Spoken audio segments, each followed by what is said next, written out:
langsung dari lantai Gedung Serambi Indonesia Tanjung Permai di Batas Kota. Assalamualaikum Syadaralun, kembali hadir bersama saya Iska Novita di talk show untuk hari ini.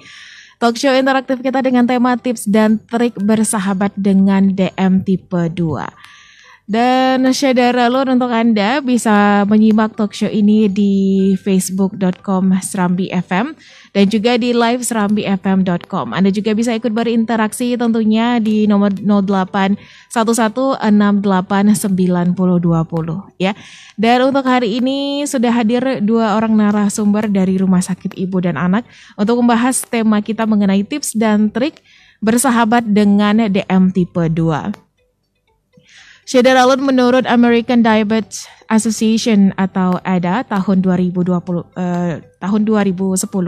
diabetes mellitus atau DM merupakan suatu kelompok penyakit metabolik dengan karakteristik hipoglikemia yang terjadi karena kelainan dari sekresi insulin, kerja insulin atau keduanya.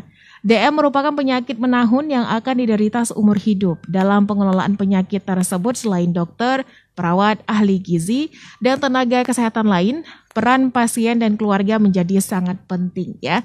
Dan berdasarkan pola pertambahan penduduk, diperkirakan pada tahun 2030 akan ada 194 juta jiwa penduduk berusia lebih dari 20 tahun menderita DM. Riset Kesehatan Dasar atau Riskesdas tahun 2007 menunjukkan prevalensi DM di daerah urban usia lebih dari 15 tahun, 5,7%, Papua 1,7%, Maluku Utara dan Kalimantan Barat 11%. Dan kita akan membahas mengenai trik dan tips bersahabat dengan DM tipe 2 ini. Dan untuk membahas tema kita hari ini sudah hadir 2 orang narasumber di studio Serambi FM. Jadi kita sapa dulu, ada Dr. Heriani SPPD selaku Ketua Staf Medik Fungsional Penyakit dalam Rumah Sakit Ibu dan Anak. Assalamualaikum, Dok. Waalaikumsalam. Ya, bagaimana kabarnya di hari ini? Alhamdulillah sehat. Alhamdulillah sehat. Ya, terima kasih sudah hadir di studio Serambi FM ya. Dan satu lagi ada Dr. Khairunisa SPGK selaku Kepala Instalasi Gizi RSI. Assalamualaikum, Dok. Waalaikumsalam warahmatullahi. Iya, bagaimana kabarnya di hari ini? Alhamdulillah sehat juga. Alhamdulillah sehat juga ya. Dan terima kasih juga sudah hadir di studio Serambi FM, dan selama 1 jam ke depan kita akan membahas mengenai tips dan trik bersahabat dengan DM tipe 2 ya. Jadi untuk mencari tahu dulu mengenai DM tipe 2 ini, mungkin Dr. Heriani ya bisa menjelaskan mengenai tipe 2 ini. Jadi sebelumnya memangnya ada berapa tipe sih, Dok, DM ini sendiri, dan apa bedanya antara tipe 1 dan tipe 2? Ya, terima kasih Iska. Baiklah, untuk Syadaralun, untuk DM merupakan suatu penyakit metabolik yang ditandai dengan kelainan yang terjadi pada sekresi insulin, kerja insulin atau keduanya, di mana DM ini terbagi dari 4 tipe sebenarnya, yaitu DM tipe 1. DM tipe 1 ini terjadi pada anak, yaitu anak yang bisa dikatakan masih kecil.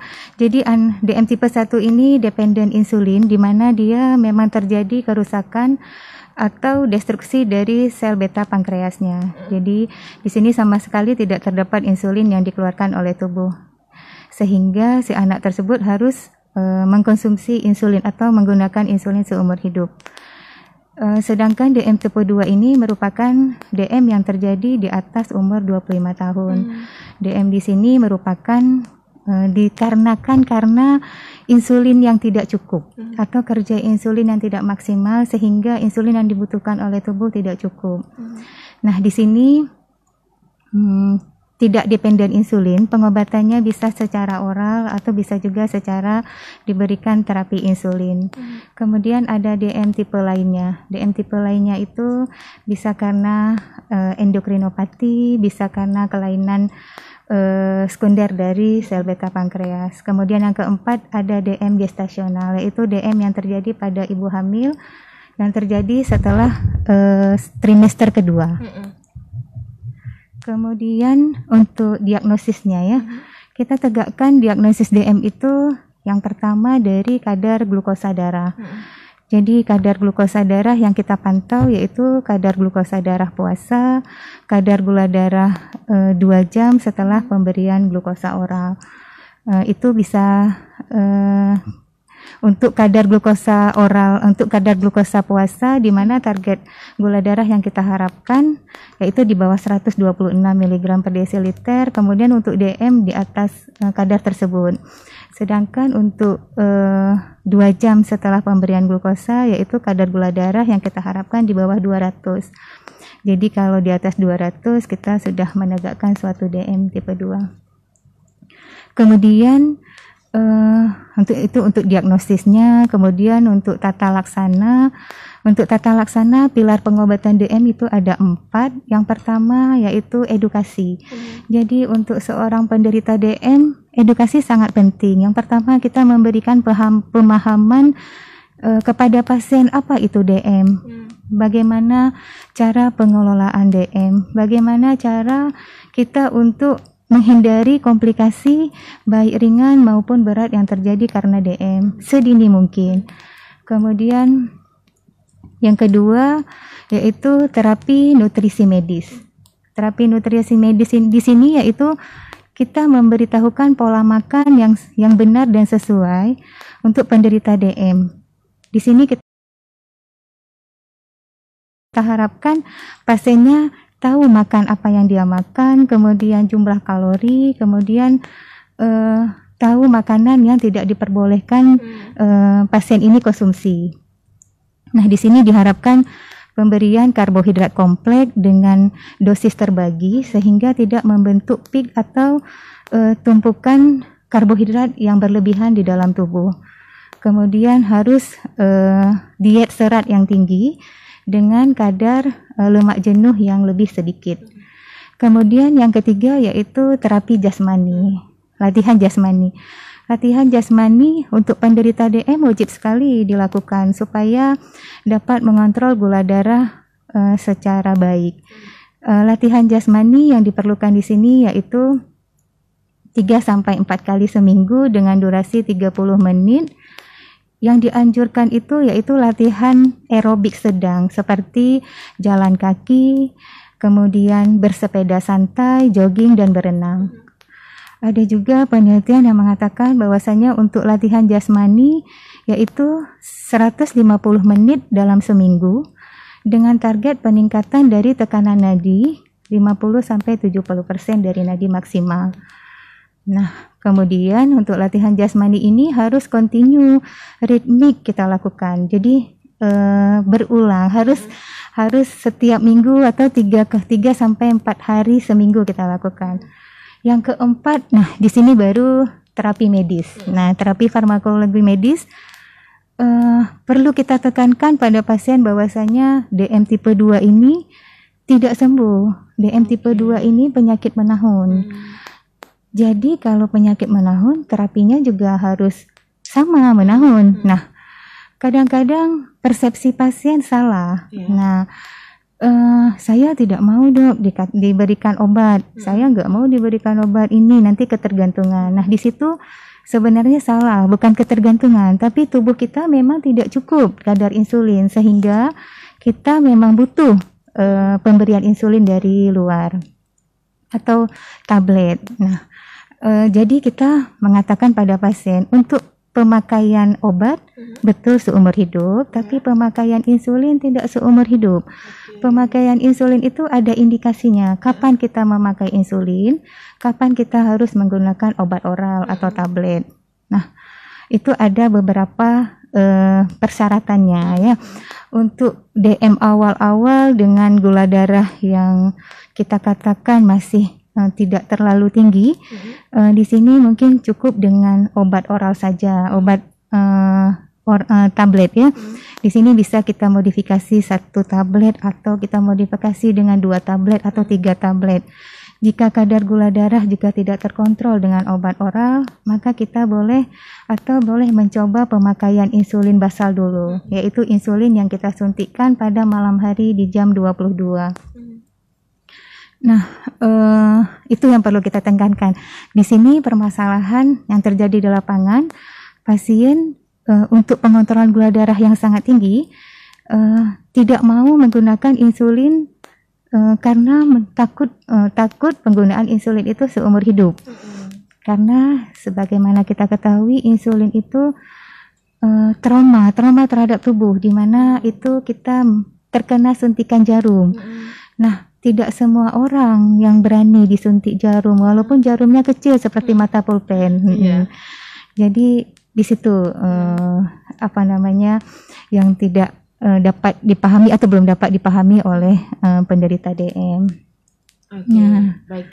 Terima kasih Dr. Heriani dan Syadaralun. Seperti yang kita dengar tadi bersama bahwa Dr. Heriani menyebutkan DM tipe 2 ini lebih banyak terdapat pada orang-orang yang berusia 25 tahun ke atas, ya.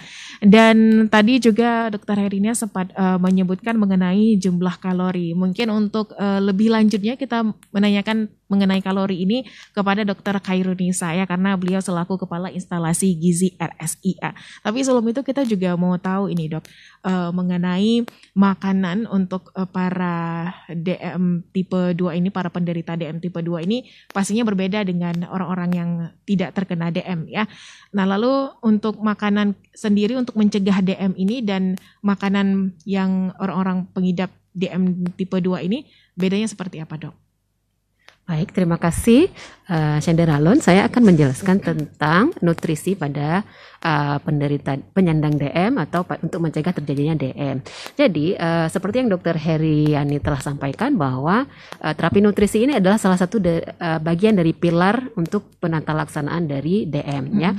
Jadi pada pilar nutrisi ini prinsipnya adalah kita mengkonsumsi makanan dengan gizi seimbang.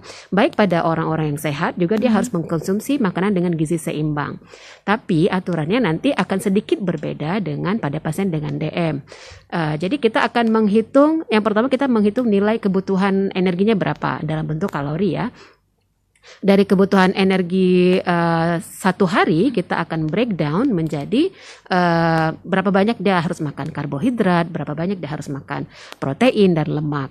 Jadi pada pasien-pasien dengan DM tipe 2 ini, dia harus mengetahui sekali tentang ada 3J, jumlah, jenis, dan jadwal makan. Jadi jumlah makanan yang dia makan itu harus precise, jadi harus sesuai dengan kebutuhan energi yang dibutuhkan, dan sesuai kebutuhan kalorinya.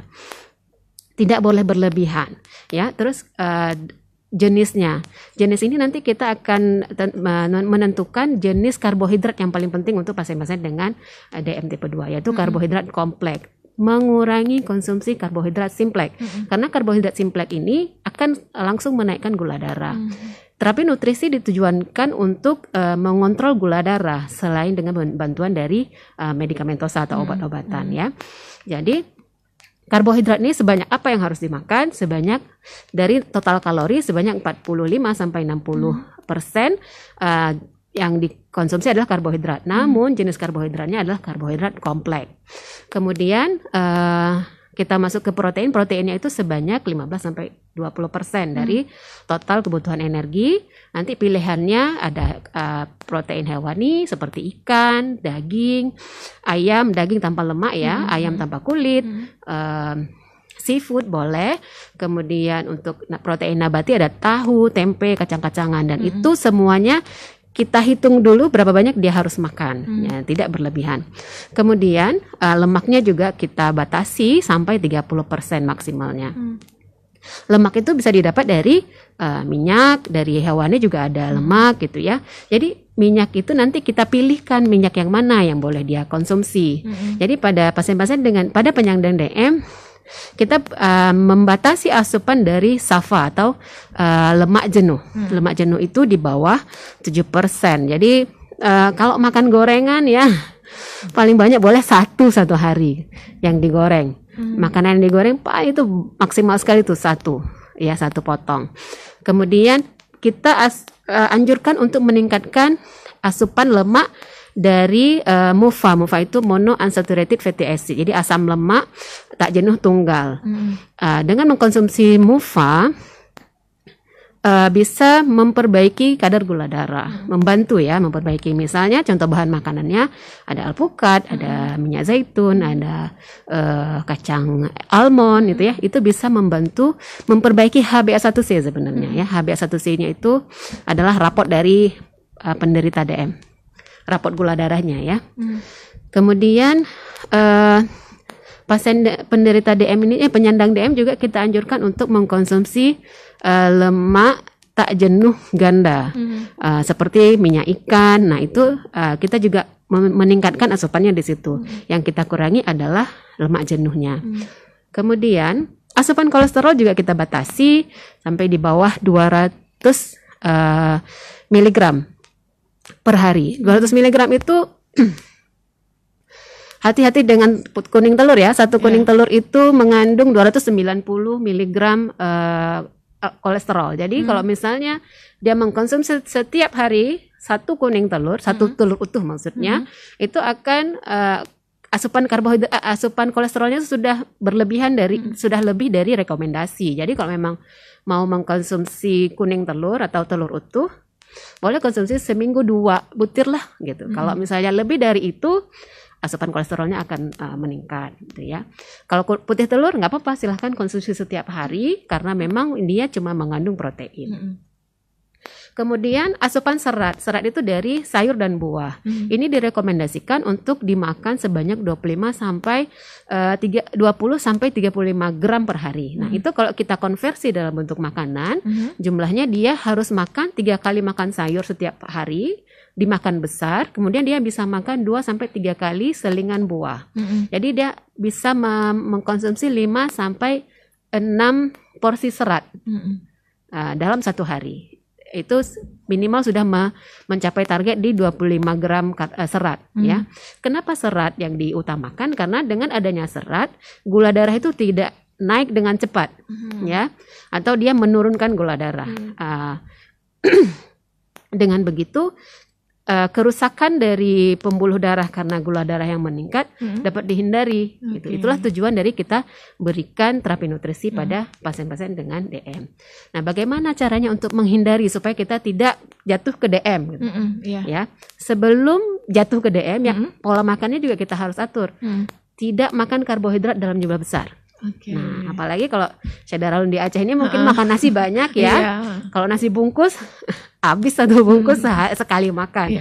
Ya, nasi Padang apalagi. Nah, itu karbohidratnya banyak ya. Kalau kita mengkonsumsi dalam jumlah banyak berhari-hari atau dalam jangka waktu lama yang akhirnya menyebabkan kelebihan energi atau kelebihan kalori, terjadi peningkatan berat badan akhirnya yang akhirnya lemak menumpuk menyebabkan terjadinya resistensi insulin namanya yang akan mengganggu insulin. Akhirnya itulah yang menyebabkan jadinya DM. Makanya hati-hati dengan asupan karbohidrat yang banyak dan asupan makanan yang berlebihan yang menyebabkan terjadi peningkatan berat badan. Begitu. Oke, baik. Kalau tadi Dr. Khairunisa ini menyebutkan bahwa ada segala sesuatunya itu ada batasan untuk dikonsumsi. Benar. Ya. Nah, kalau misalnya pantangan ada nggak yang benar-benar tidak boleh dikonsumsi oleh para penderita DM tipe 2 ini? Ya, kalau pantangan ya sebenarnya tidak ada makanan yang mutlak atau absolut tidak boleh dimakan. Jadi kita atur. Pasien penyandang DM ini tidak boleh makan karbohidrat simplek. Karbohidrat simplek itu gula, ya. Gula itu tidak boleh dikonsumsi dalam bentuk cairan. Jadi misalnya kopi pakai gula atau teh pakai gula ya, itu tidak boleh langsung dikonsumsi seperti itu karena akan meningkatkan gula darah. Gula itu cuma boleh dikonsumsi dalam kalau dalam bumbu itu boleh, itu masih diizinkan ya. Karena kenapa? Kalau dalam bumbu misalnya ya kita buat semur, lado itu kan kita pakai gula ya sedikit. Di situ kan ada serat tomat, ada serat bumbu ya, serat bawang ya. Itu membantu mengurangi kecepatan naiknya gula darah. Jadi masih diizinkan bila di dalam bumbu. Tapi kalau diminum, mau gula merah, gula pasir, susu kental manis, sirup, melisan kalau di Aceh, tidak boleh dikonsumsi dalam bentuk minuman. Kalau pengen manis, pakai pemanis buatan. Oh, Gitu. Ada gula jagung, ada stevia, banyaklah jenis gula-gula buatan ya. oke, Ya, baik. begitu. Dan Syadaralun, pembincangan kita di hari ini semakin seru sepertinya ya, dan tentunya masih banyak pembahasan yang akan saya bahas mengenai talk show kita untuk hari ini, tips dan trik bersahabat dengan DM tipe 2. Jadi untuk Anda Syadaralun jangan kemana-mana karena kami masih akan kembali dengan pertanyaan-pertanyaan lainnya.